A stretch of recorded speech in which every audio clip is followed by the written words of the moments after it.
Well, what is going on, everybody? Welcome, everybody, into the Overreaction Buffalo Postgame Show, brought to you by the Market Dominator team on the Buffalo Rumblings Vidcast Network, presented by Picasso's Pizza. Treat yourself to the most flavorful pizza on game day.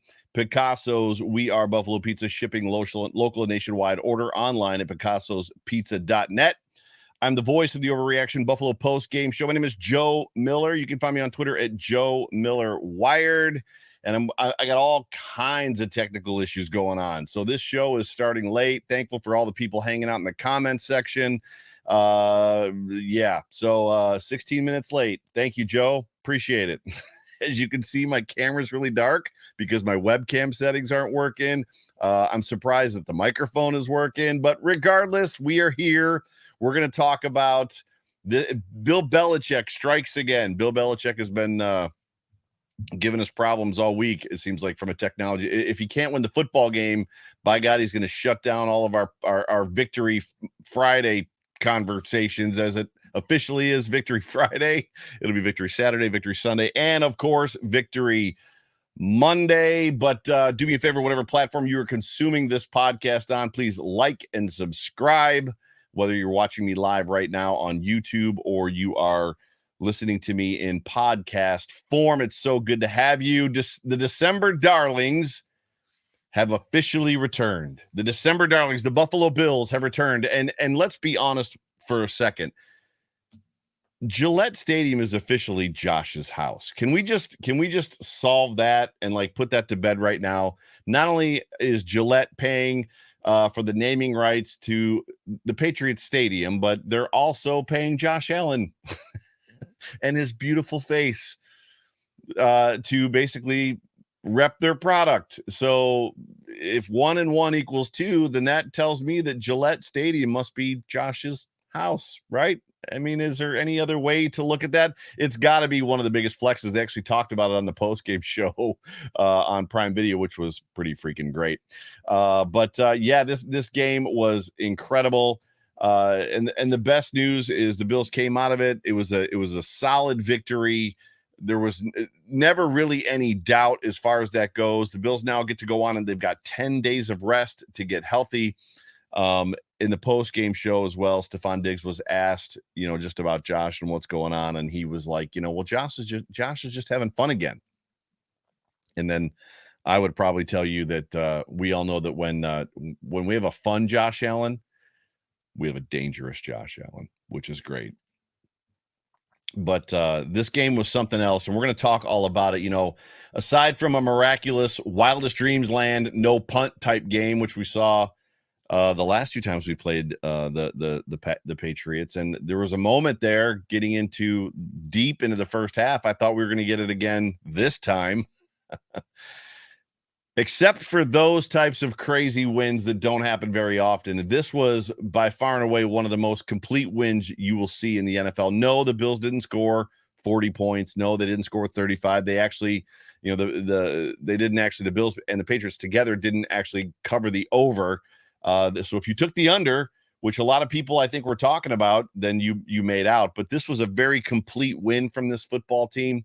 And they looked a lot like the Buffalo Bills that we know, the Buffalo Bills that we love: offense, defense, special teams. And now, much to our surprise, after 4 years, it seems like we can finally probably start having conversations about the fact that we have a run game.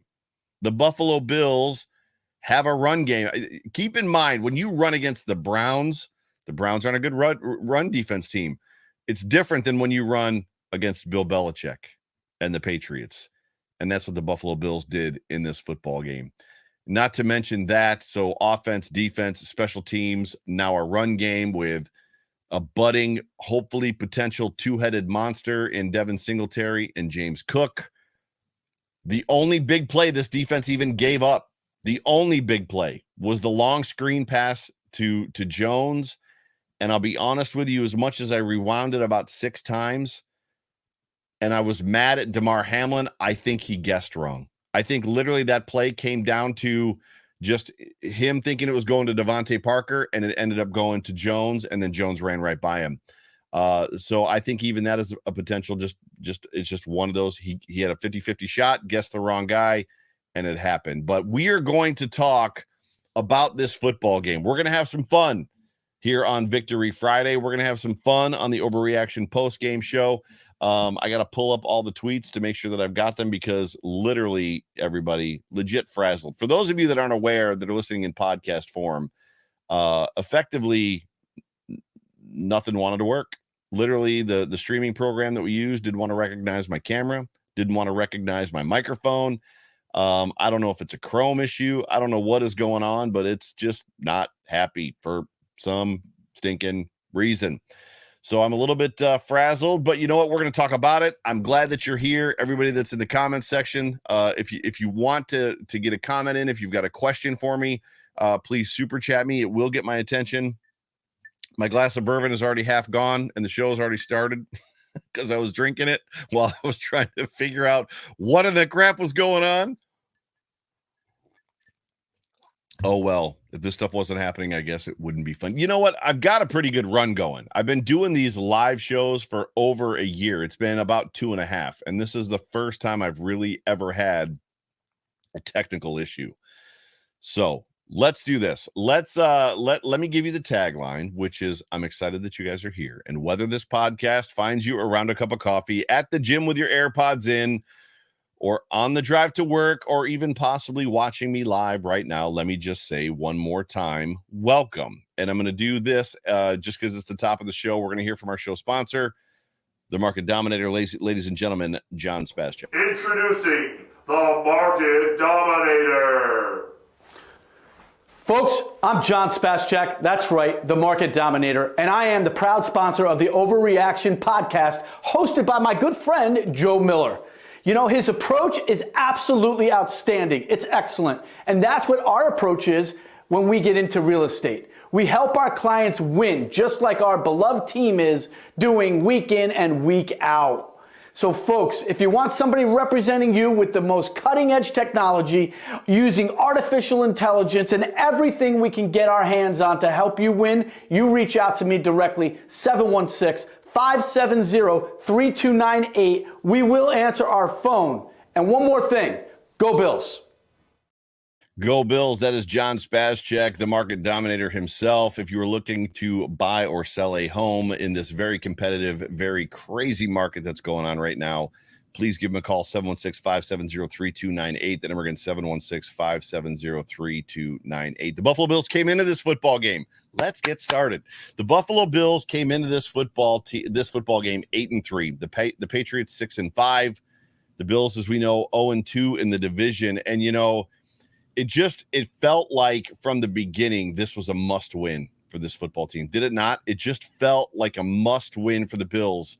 When you look at just the implications from the AFC East, the implications on the AFC overall, you know, if the Bills win this game, they're in a situation where if the Dolphins lose, if the Chiefs lose, well, let's start with the Dolphins. If the Dolphins can't beat the 49ers this weekend and the Bills win, which they did, they're in first place in the AFC East again. That's big. That's real big. And then you've got the Chiefs conversation. The Chiefs play the Cincinnati Bengals, who they've had matchup issues with as of late. If the Bills win this football game against the Patriots, which they did, and the Chiefs lose to the Bengals, we're in a situation where the Bills are now not only in first place of the AFC East, but they're also in first place of the AFC. They got the number 1 seed again. Now, obviously, there's a myriad of different things that could happen. The Chiefs could win, the Dolphins could lose, the Dolphins could win, the Chiefs could lose. However, at the same time, the Bills, you just felt like they had to win this football game. It was a must win. And the worst case scenario would be the Bills not showing up, right? Laying an egg, national TV, which the Bills never really do lay an egg on national TV. Yes, they were stressed in that Thursday game on Thanksgiving, 4 games after, you know, the whole Snowmageddon debacle, having to play another away game, home game, away game in Detroit against the Browns, illnesses, sicknesses, even illnesses and sicknesses this week. Josh Allen injured, not having practiced in 2 weeks. They got through that crap. And then this game. And boy, did they show up. And people were asking me all week. I probably got asked 3 times today, twice at the gym this morning. Hey, Joe, what do you think is going to happen? What do you expect for the game? And I was like, I have no idea. I've got no answer. I don't, I do these shows. I do several shows all the time. I'm lucky enough to be asked to be a guest on people's shows. I was on Griff's show yesterday, or this morning, I should say, which is a Patriots podcast. Griff and I have become pretty good friends. He even asked me, what's your prediction? What are your expectations? I'm like, dude, I don't even know what team is going to show up.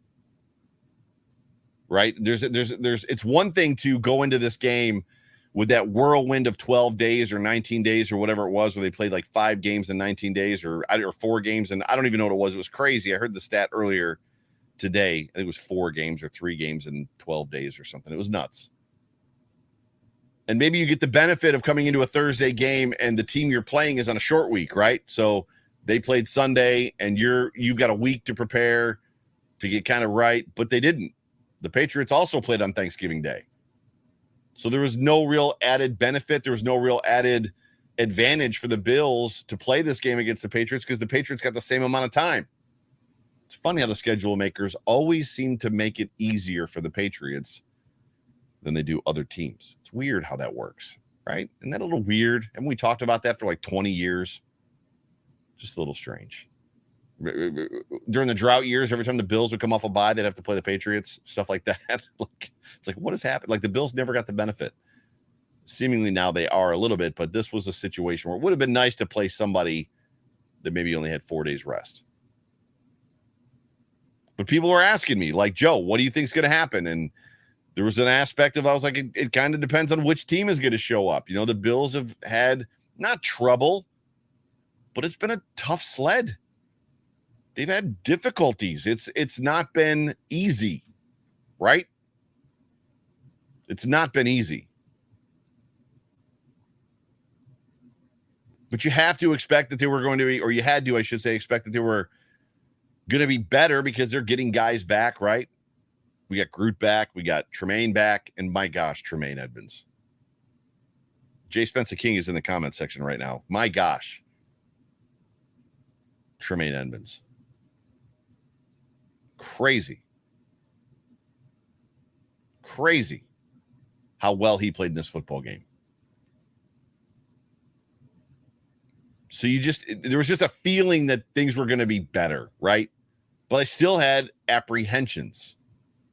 We talk about the Patriots all the time. We talk about how they're the annoying nephew at Christmas that just won't freaking go away. And now they're walking out of their own stadium with a 6-6 record, suffering another loss at the hands of the Buffalo Bills. And this time completely different. And it wasn't even a different in the sense that like Belichick came in expecting to and like hell bent on stopping Josh Allen. And, we stopped Josh Allen. They beat us, but they beat us because they had to run the ball. We took Josh Allen away. They didn't really take Josh Allen away in this football game. The Bills decided to run the football. Josh Allen probably could have had himself a day had they decided to, but they didn't. So I'm really glad for what we got to see. I'm really glad for this game, how it turned out. Wildest Dreams Land is upon us again. And if you have not heard already or have not seen, I believe Buff on Weck is crafting a post. There is an actual Wildest Dreams Land t-shirt that you can purchase from buffonweck.com. If you go there, there's gray and blue and red and a couple other different shirts that are for me, but buffonweck.com, you can get a Wildest Dreams Land t-shirt. But Wildest Dreams Land are here again and hopefully here to stay. But this game did not necessarily provide no challenges. Is that the way that you should say that? There were challenges even coming into it, right? No Deion Dawkins. Von Miller, to everybody's surprise, I'm going to play against the Jets. That's the plan. Brandon Beane today shuts them down for 4 games on IR. Speculation would have you assume that he went and had a follow-up conversation with the doctor and it's not maybe as far along the knee as they had hoped. So we're going to sit Von down. The expectation is he comes back. I guess we'll see. I'm going to be honest with you, Kaiir Elam as a scratch was a surprise to me. But it also told me and made me feel good about the fact that we were going to see a pretty good workload from Tre'Davious White. And we did. And he played well. Can we just talk or stop and pause just for a moment how good it is to see 27 on the football field? There's just something about 27. And he feels it too, right? He feels the weight of being Sean McDermott's first draft pick. But 27 is kind of like he represents the change in culture, the change in this team, everything that we are as a winning organization. He kind of represents that for us now, right? It's so good. It's so good to see 27 on the football field. Hey, my webcam setting thing finally opened. I don't know what's going on with my computer, but it's just not happy. So now you guys are privileged or unprivileged enough to be able to see my face. I don't know which way you want to take that, but yeah, here I am in the flesh. It is me. The voice is still me, and the face, unfortunately, is still me. Got our first super chat. Jessica Tanis, thank you so much, as always, for just always being a part of the show and always being here with me. I appreciate you. Any news on what happened to Elam? Team rules? No, I think he was just a scratch. I think their expectation was they were happier with Dane Jackson, with Tre'Davious White, and Xavier Rhodes. I don't think he's hurt. I don't think it's clearly not a call-up thing. He's on the active roster. So I think literally he was a healthy scratch simply due to the fact that they wanted to play Trey and Dane, and the backup was Xavier Rhodes. Maybe we'll hear more about that later. I don't know. We'll see. I do want to say this while I'm thinking about it.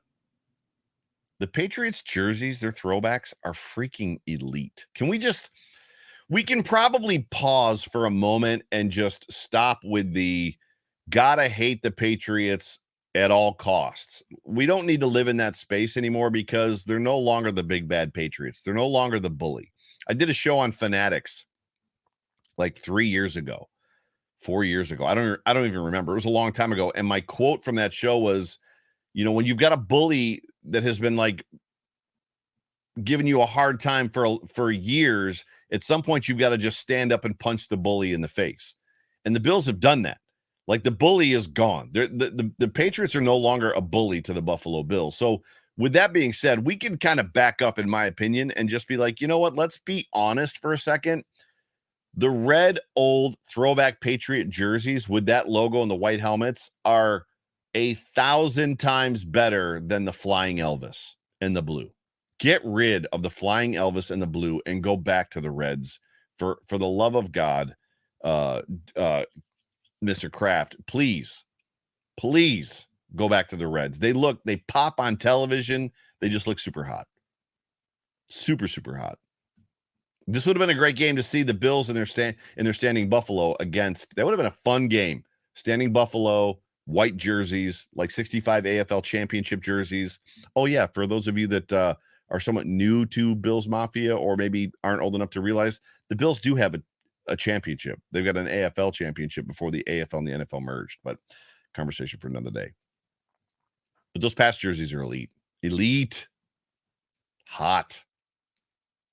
It would have been a great game to see our throwbacks and their throwbacks in the same game. Would have been awesome. But coming into this football game, getting kind of back on task, the Patriots O-line, a little bit of a patchwork situation, just kind of like ours. Connor McDermott, of all people, starting at left tackle, I believe. No Isaiah Wynn in this football game. They had some injuries. And do we want to stop just for a moment and talk about Ramondre Stevenson? Good Lord, that kid can play football. I'm concerned about Devontae Parker, who has traditionally played very well against the Bills. No, it never really amounted in wins for the Dolphins. But Parker always seemed to have a good game against us. Not today. Not today. It was nice to see that early on that, I put this in my notes, and I don't want you to take this the wrong way because it's a good day. I put in my notes that early on, Josh is not the problem. And what that meant was there were some issues here and there, nothing major, but it was clear that Josh was confident. It was clear that he had zip on his throws. The report was he was wearing an arm sleeve this week during practice, so the brace was gone. I could not tell if he was wearing a brace. It did not look, by the way he was throwing the ball, the off-platform throws that he was making. It looked like the brace was gone. Josh was on point in this football game, right? However, the Patriots did a very good job of containing his legs. That they probably did the best job. It was clear that Bill Belichick went into this football game effectively saying there is no way we're letting Josh Allen beat us with his legs. And he didn't. I almost expected that's what the game was going to happen. When I was being asked, Joe, what are your expectations for this game? That's kind of where I was landing. I was landing on, I think Josh is going to have to rush for 100 yards. He didn't. He ran a bunch, but they were kind of on him. They did a pretty good job bottling him up. Real good job. Super good game. Got on the super chat for you. Payden plays. My guy Payden says, be nice to the Patriots, ? No, I don't think I will. I can't blame you. I think it's just more of a, when you're, how do I want to say this? When you're 5 foot, whatever, you're short, and the kid on the playground is 6 feet tall, right? We'll just say 6 feet tall. He's in the 11th grade and you're in the 9th grade. And then he graduates, or maybe he doesn't, because normally bullies aren't good in school. But at some point in time, you sprout, right? And you fill out a little bit.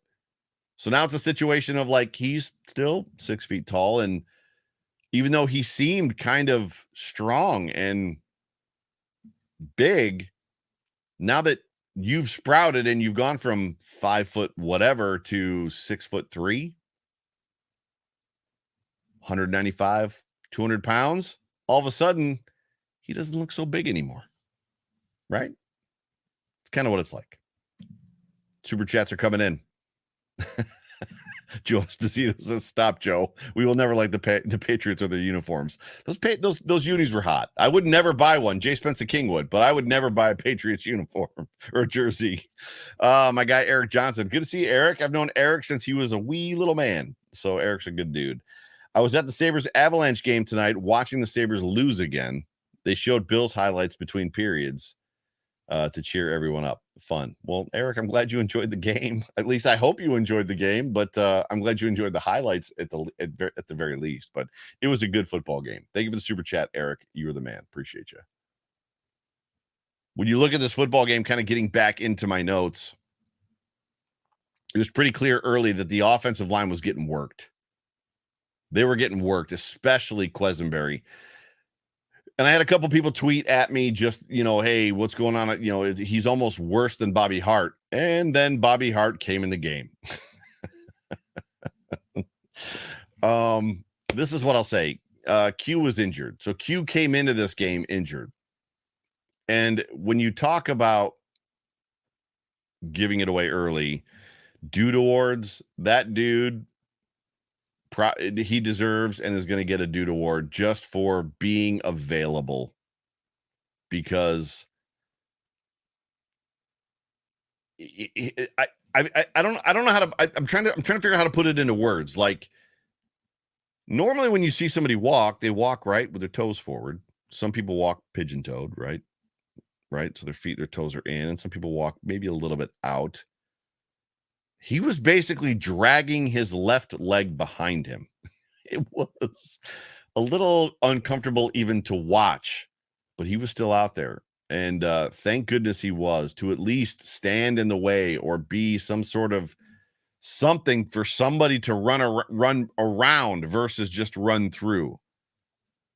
But the offensive line as a whole was just, there was a point in the game, it was during, I think, the second quarter, where I looked at McKenna and I said, I feel like they're going to need to go to a kind of a quick pace 3-step drop offense, because the offensive line is having a hard time with, was it Uche? And then obviously Judon. They were just giving him fits in this football game. 2 fumbles, man. There were 2 fumbles by the Patriots. I'm going somewhere with this. And they recovered their own fumbles. And that stuff matters. This is now, when we talk about being afraid of the Patriots and no longer being afraid of the Patriots are now that football team that makes mistakes. They're the football team that the Bills used to be. That even when the Bills would come out, I remember specifically being at a Bills-Patriots home game. It had to be 2016, I think is the year. We were up by 10 points at halftime, and in the second half, they just decided to unleash Gronkowski on us, and they outscored us like 20 points to nothing in the second half and beat us because the Bills began to make mistakes. And that's kind of who the Patriots are now. They're a team that just makes mistakes, fumbles. Mac Jones dirting the football on the 1-yard line. Where's his head at? I don't think Josh Allen makes that mistake. I think if Josh Allen drops back and he's standing on the 1, right? And he's got 2 guys coming at him, I think he dives forward to the 2. That's the play.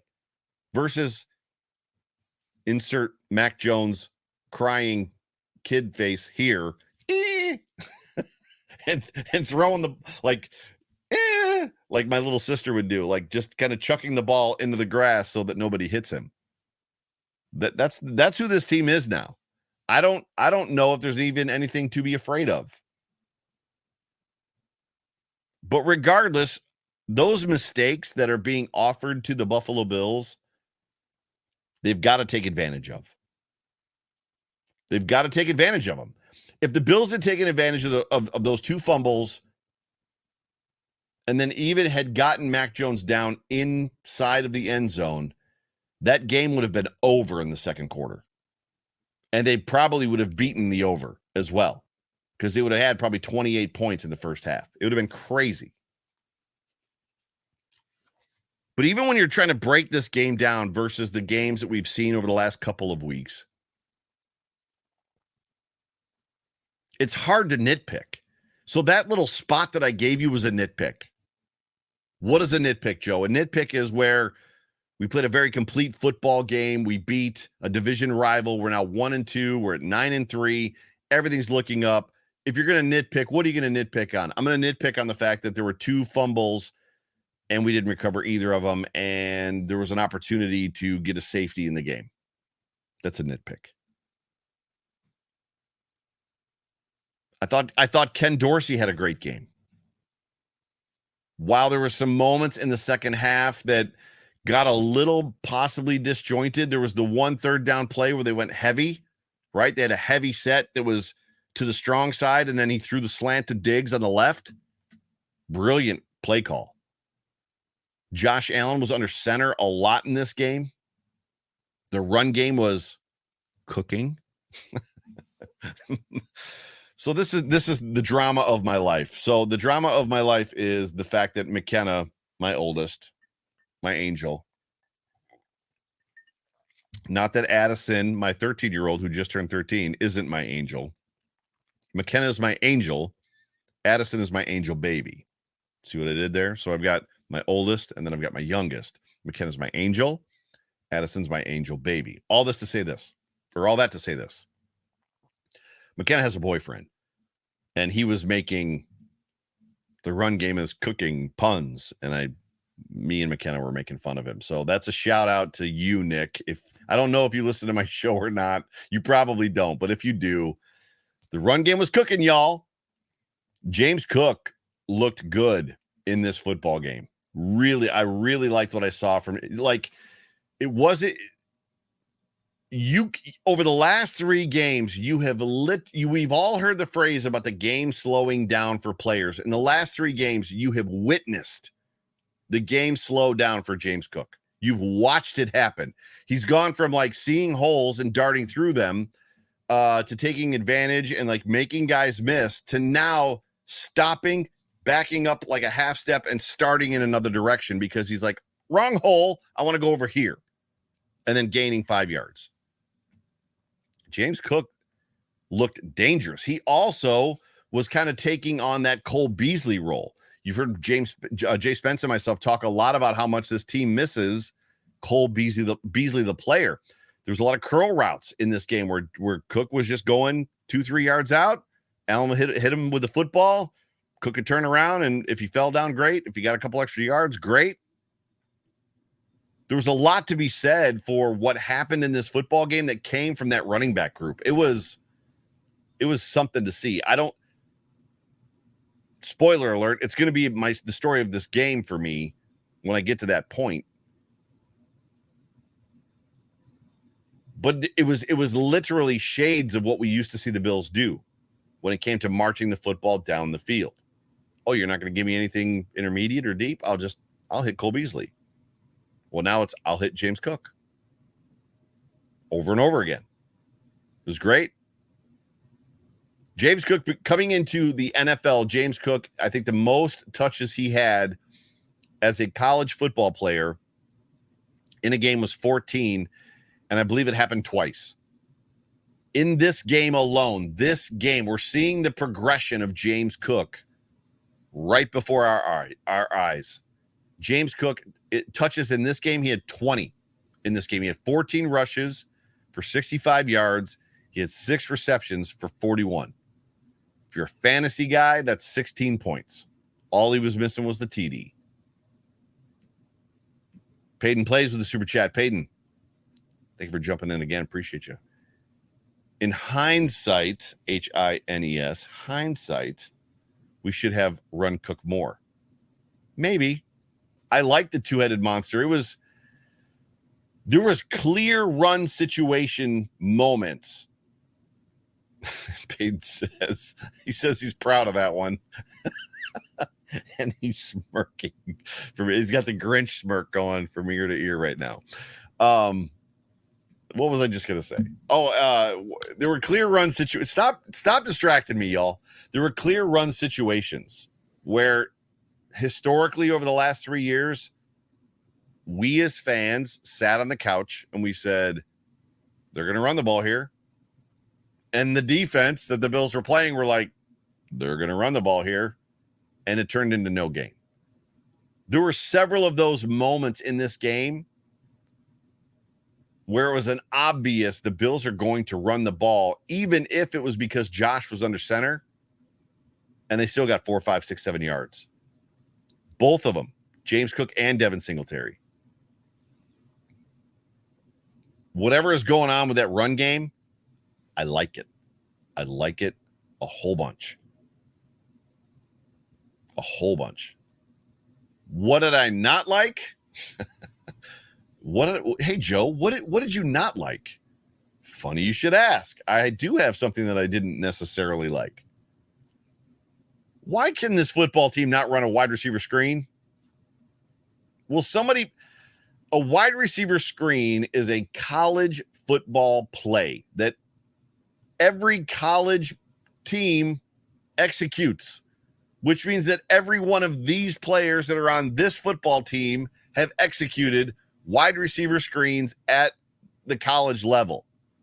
Every NFL team can run a wide receiver screen, except for the Buffalo Bills. I don't get it. Like, what did you not like, Joe? I don't like the wide receiver screen. It literally comes down to mental mistakes and blocking errors. And as much as it wasn't a wide receiver screen, Nyheim Hines would have scored on that one play that he stretched to the left, except for the fact that Stefon Diggs and Gabe Davis are out there. They've got a guy inside on Davis, outside on Diggs, right? Nyheim Hines is going to come their way with the handoff. And this is what's happening on the wide receiver screens as well.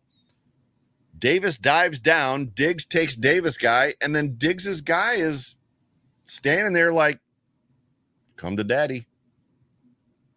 And Nyheim Hines did and got tackled. Why can't this football team execute a wide receiver screen? That's probably the only thing from this game that I didn't like. If you want more things that I didn't like, check with Joe Marino in the morning, because he does a very good job of things I liked and things I didn't like. Did not like, rather. I think the most ridiculous stat from this football game that I heard, and it came from the broadcast, so if you were watching the broadcast, there was a point at the 4-minute mark, 4 minutes left in the second half, where the Patriots had just run their 14th play. 4-minute mark of the second half, the Patriots had just run their 14th play. Actually, I think that's different. I think that's backwards. I think the Bills had just run their 31st play, is the way that Al Michaels said it. The Bills just ran their 31st play in the first half, and the Patriots have run 14. Oh, I laugh at you, Bill Belichick. So RJ Melville, I just happened to glance down.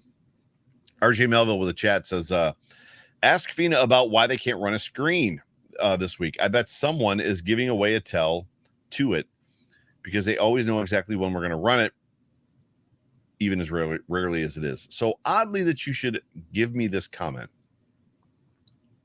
I was in a group. This is not a brag.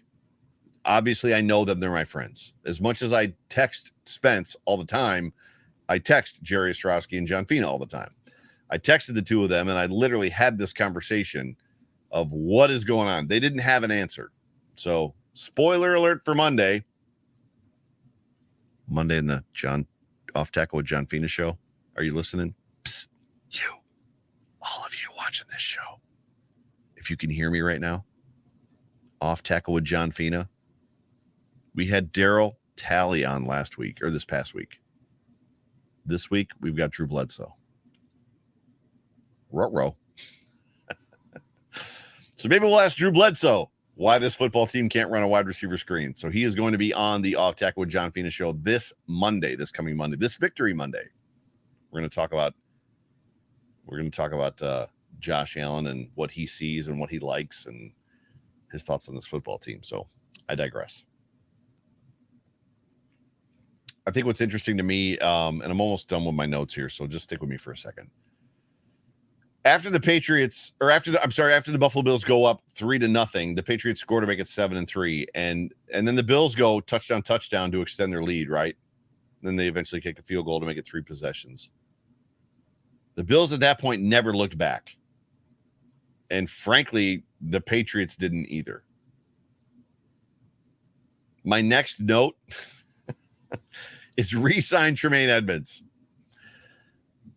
Any conversation, any arguments, any waffling, any disdain, any negative feelings, any expectation that negative Bills Mafia member might have needs to just go away. Tremaine Edmunds literally made his own case for himself over the last 3 games. 4 games over the last 4 games. The Buffalo Bills are not beating, but they're firmly in a game against the Vikings. Excuse me. Tremaine goes out, Bills lose that game. The defense doesn't look great in a difficult game against the Browns. Tremaine doesn't play. The defense doesn't look great in a game against the Lions. Tremaine doesn't play. Tremaine comes back against the Patriots and is all over the freaking football field. You re-sign that cat. Keep Tremaine in Buffalo. I got a t-shirt idea for Tremaine. I'm not going to give it to you. I got to figure out how to put it together. But I got a t-shirt idea for Tremaine. I think the most notable thing from this football game, the most noteworthy, the thing that shocked me the most in this football game, I don't know if you were clued into it. I don't know if you paid attention to it. After halftime, that first 5, 6, 7, 8 minutes, Gillette was really quiet. Really. Josh Allen is at the line making checks and making calls, and he's just talking. He's not even yelling. He's just talking to his guys. It was quiet in that stadium. This is what I'm here for. As much as 2022, I'm going to back up. As much as we had 2020 coming out party, 2021 dominant football team just fell short. 2022 ups and downs, but still lauded as the best team in football. And they probably are when they're on. When the Buffalo Bills are on and they're not incredibly injured and they're not beating themselves, they're the best team in football. The best feeling I have is beating the Patriots and making those I'm going to say a bad word, making those Patriot fans be quiet. It's borderline poetic. You wanted a positive, like, post-game show for me because I was negative the last two. Here you go, Bills Mafia. You got it. I'm being positive. I'm all up in my feelings. Couple of injury concerns, and I haven't heard Jordan Phillips, obviously, on that weird kind of runaround thing that Mac Jones did. Jumped down and tried to dive at his legs and missed and stayed on the ground. Dawson Knox, we clearly don't know. I heard collarbone, and then somebody told me he was limping off the field, and then he came back on. Quesenberry, you kind of hope that he's going to be okay. McKenzie at one point did walk off the field injured. I don't know how he did, but yeah. So, story of the football game. So, I actually, before I give you the story of this football game, I'm going to jump over and I'm going to do my Western New York Beer Trail read. The brand new 2023, this book right here, Trail Pass from Western New York Beer Trail is now available. The 2023 pass is bigger and better than ever. And there's no better time to get ready for your next year than right here, right now. The new pass features 53 breweries, cideries, meaderies, and beer bars all over Western New York. While almost every stop still offers the 2 half-price beers with your pass, there's several other offers inside that are available to you, and from select locations such as discounts on flights, food, and merchandise. You can save over $400. You can save $400 by purchasing this bad boy right here, like a T-Bass field goal. You just can't miss. The 2023 Trail Pass and other beer trail items are available at our website, beertrail.com, www.wnYbeertrail.com. Am I the only one that when you see WNY, literally I just say Western New York? That's absolutely what just happened to me. WNYbeertrail.com. Just click on the shop tab, and then there is a code there. Hopefully it still works. But this is the perfect way for you to start your holiday shopping early and even get yourself a little something as well. We at Western New York Beer Trail are proud to support everything local, craft beer, small businesses, local charities, this show as well. Watch out for meetups, fundraising events along the way. Western New York Beer Trail, drink local, support local. We will see you on the trail. Ladies and gentlemen, please do me a favor. Go get your beer trail, your Western New York Beer Trail pass. You deserve it, right? Somebody, and if you don't deserve it, somebody in your life does. Go get it. Story of the game. We saw something in this football game that we have not seen. I want to say that there was a time in 2020, a game. I believe it was the 49ers game. I'm trying to remember back to last year. We saw something in this football game that we've not seen in a very long time. The run game specifically, I gave it away a little bit ago. The run game was huge in this game, in this football game. The ground and pound, right? You're talking about a situation with an ailing offensive line, the Bills, in pass protection, versus a very aggressive and talented defensive line, which I think was on display in this game. And what do you do to slow that down? Good teams, good running teams run the football. That's how you slow down a pass rush. You run the ball. You run straight at them. It was amazingly encouraging to see the Buffalo Bills commit to the run, to see the Buffalo Bills execute the run, to see the Buffalo Bills be successful in the run. And I'm going to be honest with you, the success that James Cook had, in my opinion, brought success to Devin Singletary as well. There was an aspect that felt like that they were feeding off of each other because they're very different players and they're both talented in their own right. I loved the rotation that the Bills did. I think I saw a couple tweets. People were just like, where's Devin at? Why is he not playing? And I was like, what? It's not about that. It's not. I hope gone are the days of the backup running back gets one series per half. And then we basically just, try to slam Devin into the offensive line for the rest of the game. I feel like the Bills found something in this game, and make no mistake, what you witnessed from this run game, from this development, from this execution, very much played a huge role. I'm trying to think of how I want to put this together. Played a huge role in the outcome of the football game. So, granted, it wasn't a huge scoring game, which is what we all want to see, and it wasn't wildly entertaining with Josh Allen throwing the football all over the field, but it was a very secure victory. It was a very dominant victory. And if the Bills can do this consistently, if they can bring this element to every football game, they're going to be borderline impossible to beat. And this coming from a guy that would tell you that I would prefer not to see the run game. I would rather see 3-yard and 2-yard passes. But there's something to be said for what the Bills did in this football game with Devin Singletary and James Cook. It was freaking fantastic. Freaking fantastic. Let's get over to the stats from the game. So the Buffalo Bills, Josh Allen was 22 of 33, exactly 60%. For 223 yards, 2 touchdowns. James Cook was 14 to 64. He averaged 4.6 yards per carry. What a game. Great game that kid had. Devin was 13 carries for 51 yards.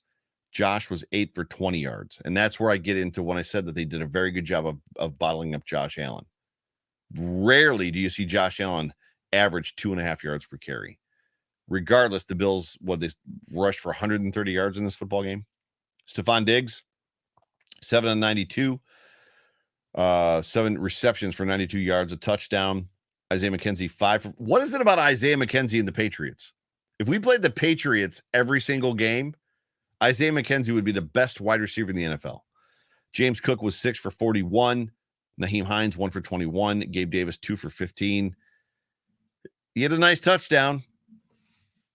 He clapped it. And every time I see him clap a football, I wonder why he's on the hands team. It is what it is. Khalil Shakir, 1 for 10.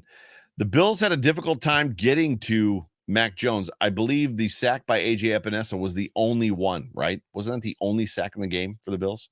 Patriots, Mac Jones, 22 of 36 for 195 for a touchdown, or with 1 touchdown. I like Ramondre Stevenson. I liked him last year. 10 carries for 54 yards. The Bills, they kept him in 5.4. Could have been worse. Where he really hurt them was like the screen passes they were throwing him. Mac Jones, 3 for 7. He ran for about 1,000 yards behind the line of scrimmage. Marcus Jones, 2 for 51. Obviously, he had the long screen play for the touchdown. Tyquan Thornton, 2 for 31. It's like, who are these guys? Ramondre Stevenson, 6 for 24. Jacoby Myers, 3 for 22. Nelson Aguilar. I don't even remember Nelson Aguilar's name being called during the football game. I expected a lot more from Devontae Parker. They didn't get it. It is what it is. When you look at the overall team stats for this game, total yards, the Bills had 355. The Patriots, 242. Passing yards, 223 for the Bills, 182 for the Patriots. 132 rushing yards, 60 for the Patriots. They just housed them. It was just a complete football game from the Buffalo Bills. 4.9 yards per play for the Bills, 4.7 for the Patriots. 22 first downs for the Bills, 14 for the Patriots. 9 of 15 on third down rather.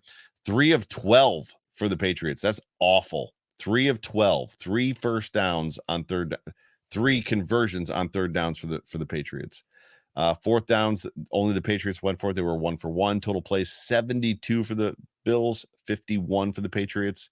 Sacks allowed, 2 versus 1. Punt, 3 versus 6. So we did punt 3 times in this game. Penalties, yada, yada. Fumbles lost. The Bills lost 1 fumble. It was the Josh Allen fumble, which was absolutely 1,000% not his fault. And then the big one is time of possession. The Bills had 38 freaking minutes of time of possession to the Patriots 21:52. Crazy stat. Peyton plays with another super chat. Dude, you're the man. Appreciate you. You are the man. The Pats' leading receiver was one of their cornerbacks. Let's all get a hearty chuckle on that. I actually didn't know that. That is good information. That's good to know. Dude Awards. So for those of you that are not familiar with the Dude Awards, effectively this show does the Dude Awards. And what we do is we give arrow up, arrow down, thumbs up, thumbs down, good game, bad game, 5 stars, no stars, are all wrapped up in the Dude Award. So if somebody has a good game, it's dude. You did a great job. Dude, you had a great game. If they did not have a good game, it's dude, bro. We got to talk. And it's funny because people are now tweeting at me, dude, bro. Negative Dude Award, dude, bro. It's funny. You guys kill me with this stuff. But I have no negative Dude Awards. None. I thought for a moment to give DeMar Hamlin a negative Dude Award for the missed the missed decision on the one long play that the Patriots had on their only touchdown. And then obviously he had the big hit, but the big hit broke up a touchdown. I felt it was clean. It was good old-fashioned football. The new rules are the new rules, but I did not. So we have no negative Dude Awards in this game. You could probably give one to an offensive lineman here or there, but we're not going to go down that road. My positive Dude Awards. Tremaine Edmonds gets my first one. The dude was all over the field. He was sideline to sideline. He was in the gaps. He was a sure tackler in this football game. Tremaine played very, very well. The entire defensive line without Von Miller, to me, played very well in this game, and they should have. They played a very suspect offensive line that is, as we talked about, patchwork in the Patriots, and they came to play in this game. The last Dude Award for me, let's talk about Josh Allen getting that swag back. Josh Allen with my final Dude Award, because that dude found himself once again. As I said, happy days are here again. So this is what's up.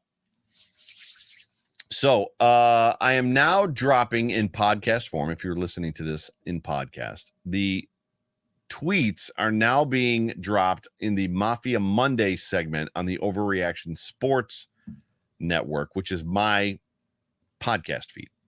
So if you're looking for the tweets, you're going to have to wait until Monday to get them in podcast. However, I'm going to read them live right now on YouTube. So with that being said, I sent a tweet out at the end of this football game on the Overreaction Buffalo Postgame Show at Overreaction Buff. And if you follow that handle, I will follow you back. The Buffalo Bills just beat the Patriots. How's this win got you feeling, Bills Mafia? Reply and let me know. Reading your tweets live on the Overreaction Postgame Show at midnight. 12:15. But good intentions. I intended to go at midnight. First tweet comes from Chef at the Critical Chef. Gillette Stadium was mighty quiet this evening, so he noticed it as well. Dude, you were the man. Chef noticed it too. I was like, I wanted to tweet it. There's a point where I was like, I'm going to tweet this out. And then I was like, maybe I won't. Because all I needed to be was the jinx that brought the Patriots back. C-Dub, hashtag Bills Mafia at Chris Wells 73. Hashtag that's just friggin' awesome. And it was. Tom Workoff at Weather and Golf. I think this is Tom's first tweet at me, which is great. I'd pay money to watch Mac Jones run around. Super entertaining. Good win, a few mistakes, but felt more like normal. Complete control. Reminder to the Mafia, if and when this team can make it, or can get healthy rather, it's a monster. Can't lose sight of that. Survived the adversity. Full speed ahead. That is a great tweet, Tom. Appreciate you being a part of the show. Sports Fan 723 at Bills Ride or Die. Run the ball and take the pressure off Josh. Good team win. And Cook and Hines were also involved. Hashtag finally. Hashtag go Bills. Bill S at CRZY Bill. This game was like a shift at manual. This game was like a shift at a manual labor job. A couple hiccups, but the work was put in and the job got done.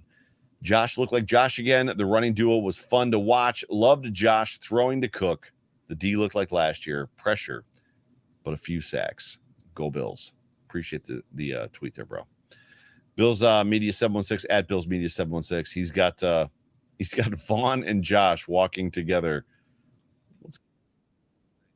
Vaughn.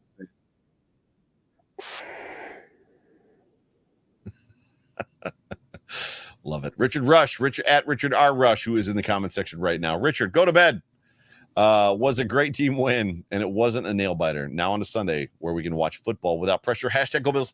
People, this is it. You need to, I don't know what you guys do on Sunday after a Bills win on Thursday or a Bills win on Saturday. Sunday is elite when there is no pressure. When you've got a dub in the bag and you can watch the entire slate of football games from 1 o'clock until midnight, and it's like, we already got the dub. We living in dub land. Freaking elite, y'all. Richard Rush with the freaking tweet of the day. Bills Media 716 comes back with another tweet. Big dubs, 9-3 feels great. Now I can turn into a huge Bengals-Niners fan for this Sunday. Time to run the rest of these division games. Team started off a little shaky, but got on track quick and put together a really quality win. Diggs is that guy. Go Bills. One thing I did not talk about was this this tweet that went out. I'm going to find it. The Buffalo Bills made the Bills. So this came from the Bills PR handle. The Bills' last touchdown drive. So this was the big one, the 14 play drive. Marked the team's 5th 90-plus yard touchdown drive for the season, marking the most since the team had 5 90-plus yard touchdown drives in 1991. Big deal. Super, super big deal. A couple more for you. Karen, let's go Buffalo at Goose Sabres Bills. Big dubs, she says. Even with nonstop injuries, too many penalties, and missed tackles, the Bills still find a way to win. Hashtag wildest dreamsland. I don't think they found a way to win. They straight up dominated that Patriots team. Peyton, my guy Peyton, who's in the chat right now, at Peyton. A Bills win where I didn't feel like I was going to have a heart attack. Go figure. An uneventful Patriots ass kicking, then Josh wearing a Fitzy jersey while being interviewed by Fitz on the Patriots' own field after the victory. I'm pretty sure I've died and gone to wildest dreamsland. I think the coolest thing about that moment, about Josh getting up on the platform in his Fitzy jersey, was Tony Gonzalez going, "That's a big dude. Josh Allen's really big. He's a big guy." Like, he said it like 4 times how big Josh is. So, it's like, yeah, Tony, we know he's a big guy. Steve at Steve Westerhout. He's got the Tony the Tiger gift going. Did I do that right? So old school right there. Matthew McDonald. I think I got 3 more. Matthew McDonald, 4 more. At Matty McD 4-1, a good ending to a grueling 12-day, 3-game road trip. That's what it was. It was 3 games over 12 days. 3-0. And that's the best part, 3-0. They came out of this crazy, ridiculous stretch. Illnesses, snowmageddon, injuries, 3 games in 12 days, 3-0. Wildest dreamsland. Xavier Stutz at XCS713. This game is the strangest vibe of any game all season. We completely dominated, and I'd love to see the run take over for 4 quarters. I think the vibe was off because of the crowd being dead as a doornail, sorry. And the most boring commentating I've ever heard. Al Michaels is great. So I lived in Columbus for 13 years. Kirk Herbstreit, not a fan. I don't get the love fest. I don't know why he was always on like the main broadcast for the Buckeyes. He's boring. He's a color commentator who's not colorful. Does that make sense? They need to bring a third dude into that room. Al Michaels is legend. Kirk Herbstreit is meh. Autumn at Autumn RE_sports. Feels good, man. Feels good. Love the different use of the players. Loved Cook getting so many runs and using the Cook-Hines backfield and Singletary. But she's talking about when they were in there together. That was great. Loved that Shakir got a target and a catch, rather. Defense was strong and physical, hoping all our injured players are okay. I love you, Josh. I love you, Josh Allen. I love you, Josh Allen. Last one for you guys. I'm going to get you up on out of here. Michael Mix at Adirondack Mike 7. All he says is, let's go, Buffalo. Ladies and gentlemen, this is what I'm going to tell you. There's a bunch of you watching right now live. If you want more content from me, Joe Miller, go to your favorite podcast network. It's audio only right now. Type in Overreaction Sports. You're going to get a series of podcasts from me on Monday, Wednesday, Friday. Monday is Mafia Monday. Wednesday is Wake Up Wednesday. Friday is Rapid Fire Friday. All 3 days have different content, different concepts to them. But if you're looking for more content from me, Overreaction Sports, Mafia Monday, Wake Up Wednesday, Rapid Fire Friday.